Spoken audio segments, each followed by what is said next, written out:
Dear student, आज हम लोग अपने बीएड के सिलेबस में चौथे यूनिट में जो मीन, मीडियन, मोड इत्यादि जो है टॉपिक हैं, उसमें पहला टॉपिक मीन के बारे में अध्ययन करेंगे। इसमें हमने एक क्वेश्चंस लिया है जिसमें आप देख रहे हैं calculate mean from the following table. इसमें सीआई हमको पहले से ही दिया हुआ है 90, 99, 80, 89, 70, 79, 60, 69, 50, 59, 40, 49, 30, 39, 20, 29, 10, 19 और फ्रीक्वेंसी भी हमको दिया हुआ है 1, 4, 7, 10, 9, 9, 4, 3, 3। इसमें हमें विचलन निकालना होता है और विचलन को हम फ्रीक्वेंसी से मल्टीप्लाई करते हैं तो हमें एफडी प्राप्त होता है। तो इस तरह से हम निकालते हैं इस वैल्यू को। तो सर्वप्रथम मैंने आपको पहले ही बताया है कि बीच में जो वैल्यू हो और जिसका मान अधिक हो विचलन निकालने के लिए उसके सामने हम 0 लिख देते हैं। तो यहाँ पर आप देख रहे हैं कि 10 जो है वैल्यू बीच में तो 9 है, 4 ऊपर और 4 नीचे वैल्यू है, बीच में जो है ये 9 है, लेकिन इसके ऊपर 10 है या इसके नीचे अगर 10 होता तो हम उसको मान लेते मीन, क्योंकि उसका प्रतिनिधित्व मीन का वही करता। तो 0 हमने लिख लिया। जिधर जो है आपको पहले ही बताया हूं कि जिधर वैल्यू ज्यादा होगा उधर हम प्लस में वैल्यू लिखेंगे और जिधर कम होगी वैल्यू उधर हम माइनस में विचलन लिखेंगे। तो हम यहाँ +1, +2 और +3 तीनों के सामने लिखेंगे। यहाँ पर -1, -2, -3 और -4, -5। अब हमें फ्रीक्वेंसी पता हो गया, विचलन भी पता हो गया और दोनों का अब हम मल्टीप्लाई करेंगे। 3 1 जा 3, 4 2 जा 8, आप मल्टीप्लाइड कर लीजिए।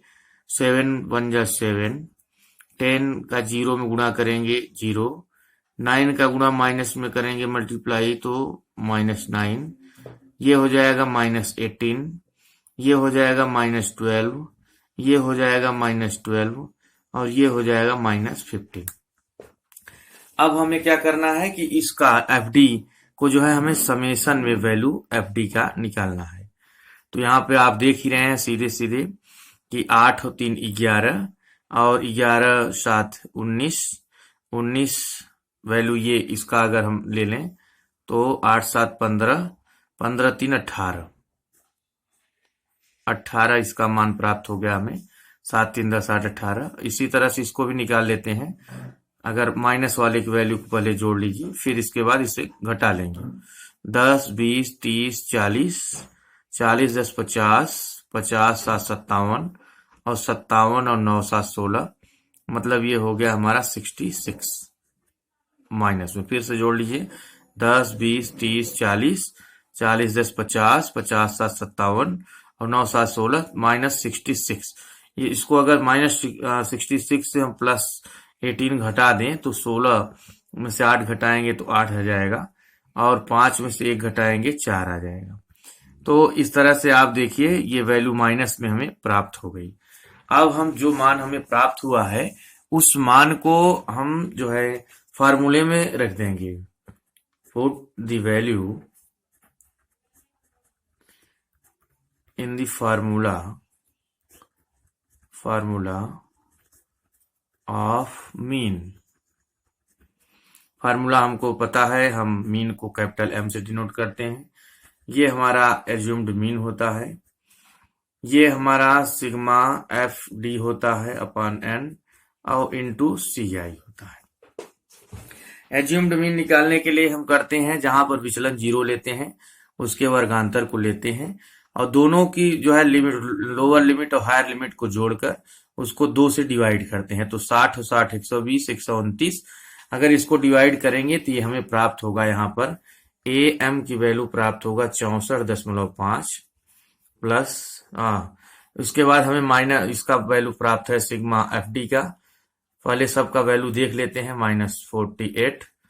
N की वैल्यू, यहाँ पर N हमने फ्रीक्वेंसी जोड़ डाला है, N की वैल्यू 50 है और डिफरेंस जो है अगर आप देखें वर्गांतर का तो 10 का है। तो CI क्लास इंटरवल जो है हमारा 10 है। ये सभी मान हम इसमें जो है इसके अंतर्गत पुट करते हैं।